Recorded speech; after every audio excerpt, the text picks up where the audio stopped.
Hello, AniFam! Introducing a deeper look into what the Dragon Ball Super episodes are secretly hiding, where in this video, we will not be talking about devastating eliminations and perfected power-ups. Super no. Get it? Super no? Oh, bring your tissue box, and let's finish discovering something completely different. Like, what emotions Dragon Ball Super episode 128 is secretly hiding behind Vegeta's devastating elimination and Goku's perfected power-up. Emotion is one of the strongest, greatest intriguing mental states, an effective state of consciousness we were held in throughout the days of Dragon Ball Z.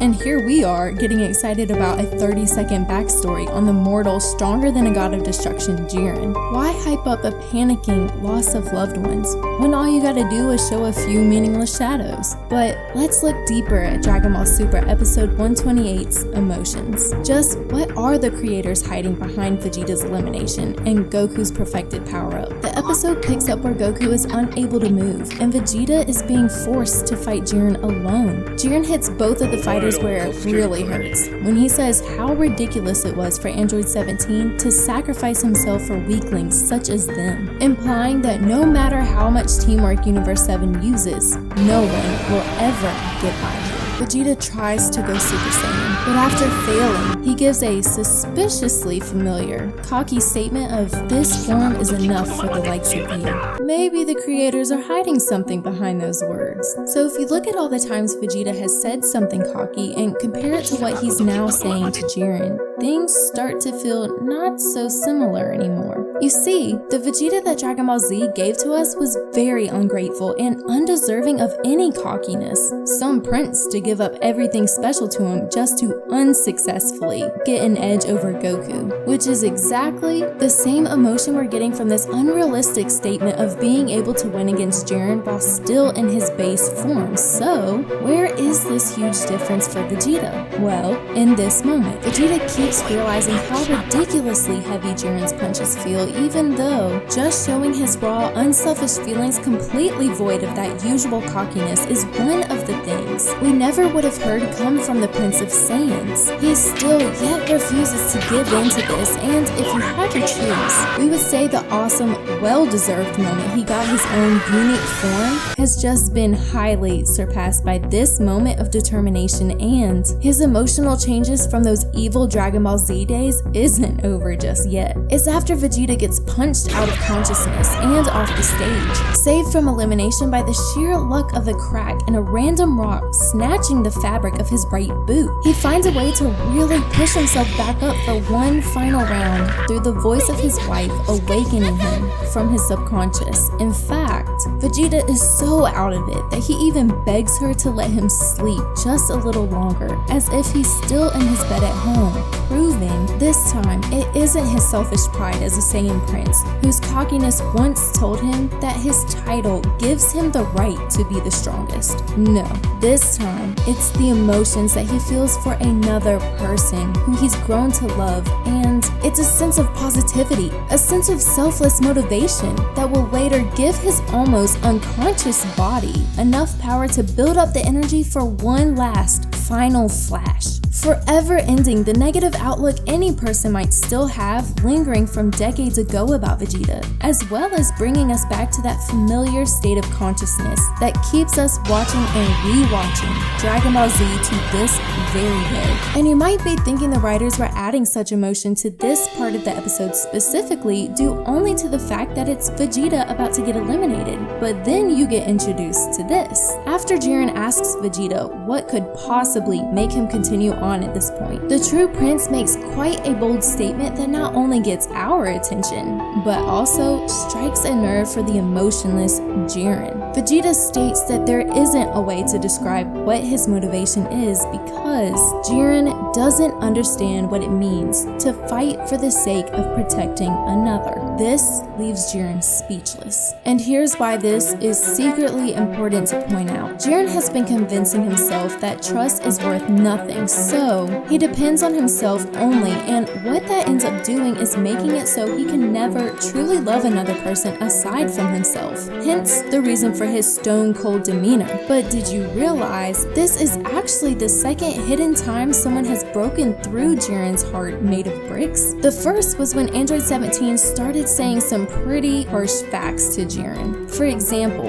how he could see that Jiren was trying to run away from his past and how that would never fix his problems, which effectively angered Jiren, causing him to lash out at Android 17, pushing him back by his face in almost a childish temper tantrum kind of way. But notice the similarity between this and Jiren's reaction to what Vegeta said to him? They both tapped into the emotions Jiren has spent years trying to cover up, hide, and completely forget. And what this tells us is this might be an important key for Goku to pick up on if he actually wants to win. But unfortunately, Goku is distracted from such a small detail when he sees Vegeta getting thrown off the stage for the last time, leaving us with one of the most emotional scenes we've yet to see in Dragon Ball Super. Tears are falling out of Vegeta's eyes, and ours as well, as he's thinking about the promises he can't keep.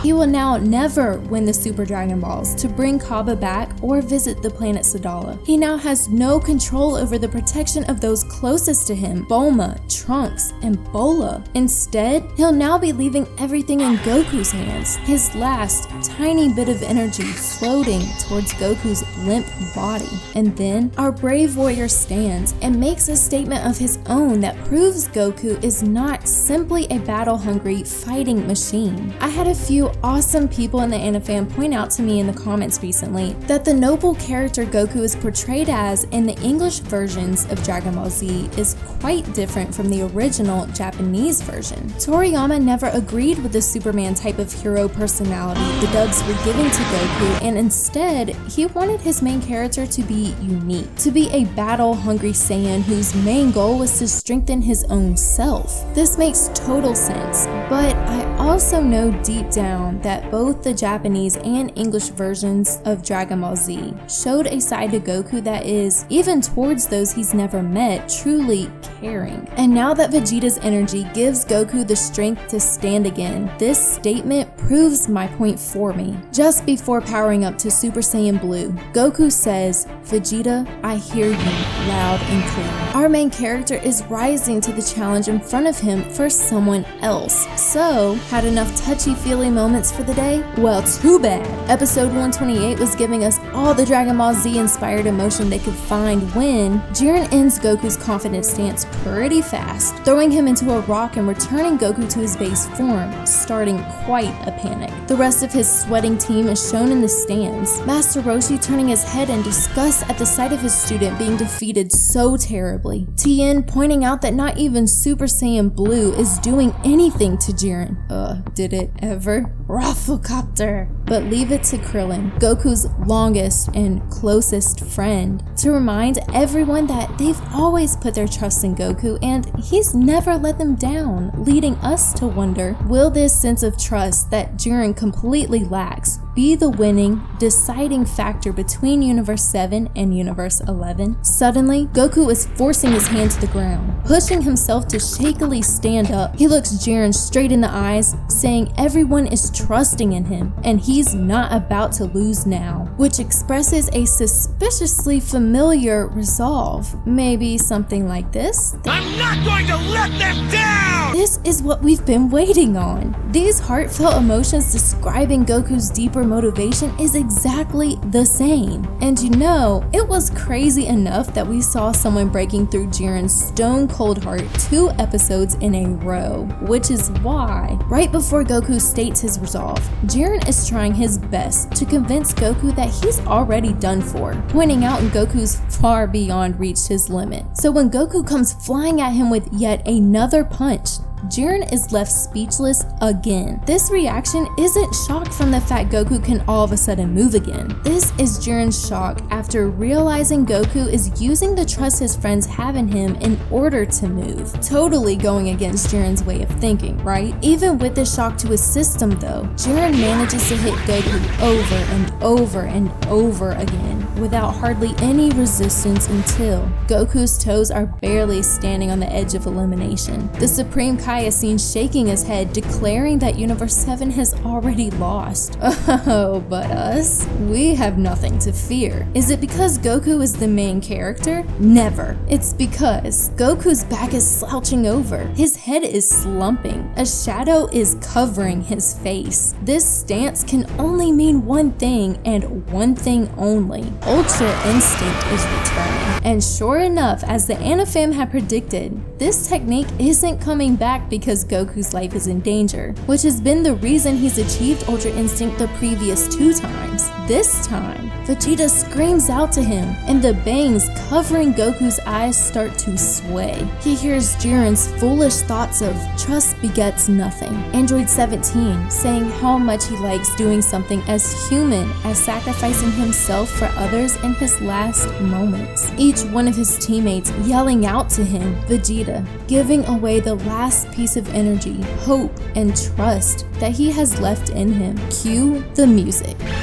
That's right, this time it's those good old Dragon Ball Z emotions that's bringing Goku back into his most powerful form ever. And man, does he move extra fast. Even Jiren can't believe it, and he already fought this once, plus observed it right after. However, let me just ask you a question. Do you feel that at this point, Jiren is getting nerfed? We all understand Goku is getting better and better at this technique each time he uses it, but enough to the point he can now shock Jiren this much with his speed and hit him with enough power to make the strongest of opponents bend over? What really makes you start wondering if this is just bad writing or actually for real is the fact another Supreme Kai mentions maybe Goku has truly attained Ultra Instinct this time. Thing is, this isn't even the perfected form that we know isn't going to be coming until Dragon Ball Super episode 129. And then to add oil to the flame, the rocks under Goku's feet start shaking. So is this not yet mastered Ultra Instinct really that much stronger than it was before? Well, in my Discord server, they helped me answer that, the Super Active Anifam. Use the link in the pinned comment to join the Discord server.